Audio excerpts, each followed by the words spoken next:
So we are back again guys sa panibagong episodes ng ating reaction na video. At ngayon ay nagbabalik ulit tayo dito kay Kuya Pipoy Tandok. At ito ay pinamagatang 8 pinakanakatakot na video sa buong mundo. Totoong aswang, nahuli kam. So kung hindi ka pa nakasubscribe, mag-subscribe ka na. Nandyan lang po sa baba yan. Muna natin, let's go na. Narito na ang mga pinaka nakakapangilabot na video na dito mo lamang Gogi ang mapapanood tangkad. sa ating channel. Kaya't kung ready ka na, ano pang hinihintay? Tara na! Grabe ang tangkad naman nun. Sa paunang video natin, makikita natin ang magkakaibigan na ito na tila gumagawa ng art sa pader na ito sa pamamagitan ng kanilang mga anino. Maya-maya lamang ay may binasa sila ng mga booklet kung saan ito palang mga booklet na ito ay epektibo sa mga pagtatawag ng mga espiritu. Sa kung ano ang nangyari ay panoorin natin. Okay. Ooh! Pansinin nating maigi ang lalaking nasa kanan sa dulo. Bigla na lamang itong nawalan ng anino. Tsaka nila ito napansin at nagtakbuhan. Hindi ko sure kung totoo yun o isa tong scripted, okay? O kaya yung mismong anino na yun is baka edited. Pero hindi ko sure kung edited yun or sa ba tong scripted or totoo itong, alam niyo na. Maya-maya lamang ay binalikan nila ito para na rin patahimikin ang espiritu na kanilang tinawag. Sa pamamagitan ng paghingi ng tawad, bumalik naman ang kanyang anino.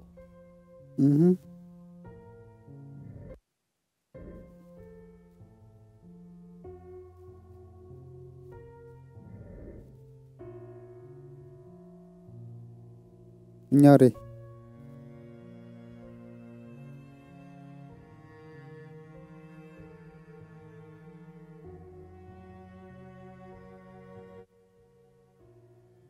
Sa bulubunduking lugar nag-hiking ang lalaki na siyang kumukuha ng video at sa kanyang paglalakad, nakita niya ang babaeng nakaputi na nakatayo lamang sa gilid ng puno. At kung mapapansin natin sa video na ito, ang babaeng nakatayo ay para bang may binubuga sa puno. Nakakapagtaka ang nakakapangilabot na kanya. Nagbubuga ng usok. So ibig sabihin nagbe-vape to o kaya nag-yosi. Sarasaret ng mga multong to eh. Bisit talaga. Niyang ginagawa. Maya-maya lamang ay napansin niya na merong tao sa kanyang gilid. Nang ito ay kanyang makita, bigla niya itong hinabol at nagtatatakbo naman ang kumukuha ng video dahil sa takot. Bakit ano ka pre?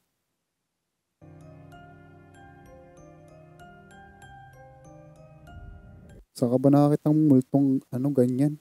Nagyoyosi? Meron bang ganun? Siguro ano to, kapre ito. Napakalaking palaisipan naman. Pero hindi ko sure kung kapre yun, kung ano man yan. Sa CCTV operator matapos niyang mapanood ang isang biglaang pagsulpot ng aso sa likuran ng isa pang aso.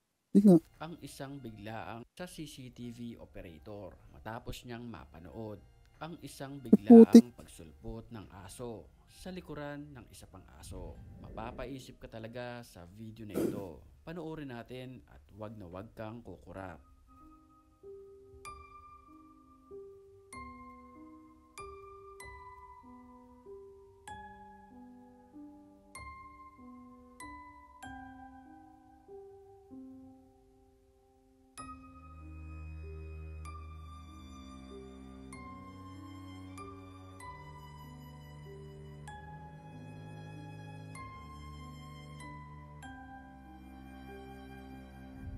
Sa video na ito na mula naman sa TikTok, habang nagpapahinga ang lalaki na ito mula sa matinding lakaran, walang ano-ano'y may bigla na lamang humila sa kanyang tungkod sa di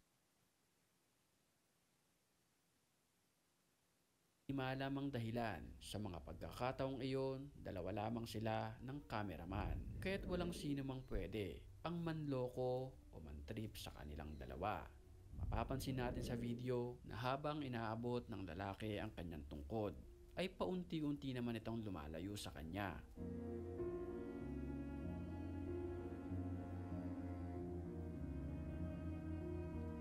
Aba!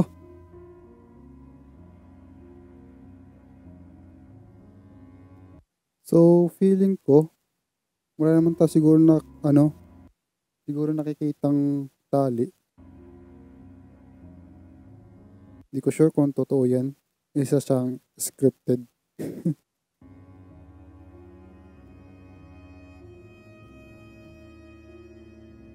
Uy, may tali ata ito eh.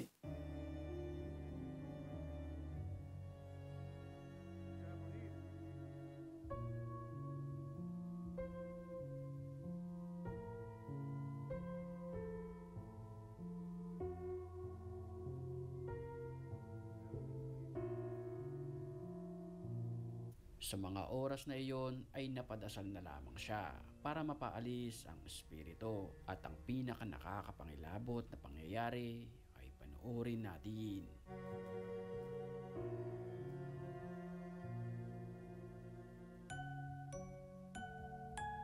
Uy,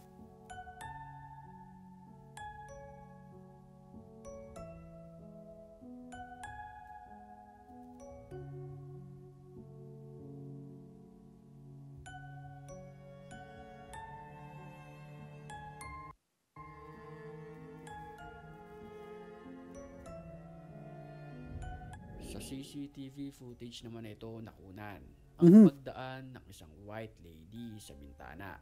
Habang natutulog ang dalawang magkaibigan na ito ay may bigla na lamang nakunan ang kanilang CCTV ng isang babaeng mahaba ang buhok. Nakaputi ito at halos hindi makita ang kanyang muka. Huminto ito ng bahagya at bumukas sarado multo? ang cabinet. Ano ba naman yan, par? Multo ba yan? May color yung buhok niya, oh. Dapat kulay itim, di ba? Lahat ng multo, itim ang buhok. Na malapit sa bintana.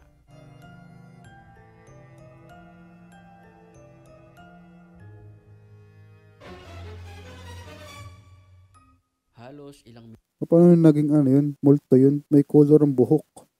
minuto nang nakatayo ang babae na ito at ito ay nanay ng kumukuha ng video. Ayon sa kanila, ang kanilang nanay ay tila sinasaniban ng masamang espiritu. Hindi kasi ito umiimik kahit na ito'y kausapin. At ang pinaka nakakapangilabot na pangyayari na naranasan ng kanyang mga anak ay panoorin natin. Susugod yan.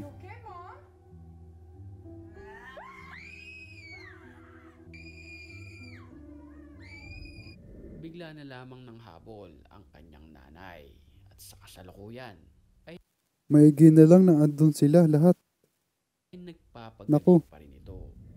Gabi ng mamangka ang grupo na ito sa ilog para manghuli ng mga isda at sa di inaasang pagkakataon Putik na laglag. humila sa lalaki. Pansinin nating maigi ang video na ito na para May humila bagang. Shokoy na humila sa kamay ng lalaking nakaupo. Ayon sa mga nakapanood ng video Ayun na nga, ito, no.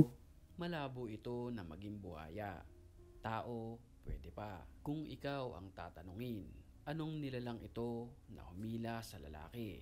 Pwede mong i-comment ang iyong opinion sa comment section. Mula sa tubig, dumako naman tayo sa himpapawid. Kakaiba naman ang nakuhanan ng video sa taas sa bansang China. Palaisipan ito sa mga OFW dahil ang nasa isip nila ang mga ganitong nilalang ay maituturing nating aswang sa Pilipinas. Kung mapapansin kasi natin sa video, ang mga pakpak nito ay malalaki. Kalahati naman ang kanyang katawan na para bang isang manananggal. At nang kumagat ang dilim, may nadiskubre ang mga tao sa nilalang na ito. At sa kung ano yon, yan ang pag-uusapan natin Ano yan? sa susunod nating upload. Kaya't wag na wag mo nang palalampasin. Mag-subscribe ka na rin sa ating channel Ano yan? para makakauna kang makapanood sa makapanindig balahibong kwento Paniki? ng nilalang na ito. At tsak, hindi mo kakayanin. What? Paniki ata yan eh. Magkita-kita ulit tayo sa ating next video. So anyway, dito na tatapusin tong video na to and yan. Ingat and God bless in the next one na video. Paalam.